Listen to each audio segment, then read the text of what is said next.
یہ Newton میرنز Scott land کے ایک خاموش کونے میں رہنے والے ایک شخص کی کہانی ہے۔ اس کا نام احمد تھا اور کچھ عرصے سے ایک گہری اداسی نے اس کی زندگی پر سایہ ڈالا ہوا تھا۔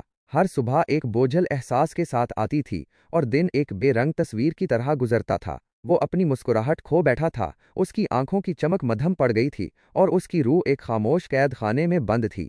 ایک سرد شام جب احمد اپنی کھڑکی سے باہر دیکھ رہا تھا تو اس نے ایک چھوٹا سا روبن دیکھا جو ایک منجمد شاخ پر بیٹھا تھا۔ اس کی چھوٹی سی چہچہاہٹ ہوا میں ایک مختصر نغمہ تھی، لیکن اس میں زندگی کی ایک چنگاری تھی۔ اس لمحے احمد کے دل میں ایک ہلکی سی ٹیس اٹھی۔ اگر یہ چھوٹا سا پرندہ اس سردی میں بھی گا سکتا ہے تو کیا اس کے اندر بھی امید کی کوئی رمق باقی ہے؟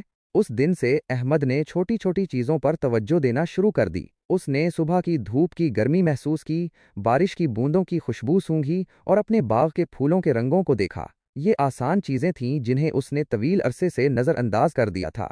اس نے قریبی لائبریری سے کتابیں لانا شروع کیں، شاعری، کہانیاں اور فطرت کے بارے میں۔ الفاظ نے اس کے اندر ایک نئی دنیا کھول دی اور اس نے محسوس کیا کہ وہ تنہا نہیں ہے۔ دوسرے بھی تھے جنہوں نے درد محسوس کیا تھا، لیکن انہوں نے امید کا راستہ بھی تلاش کیا تھا۔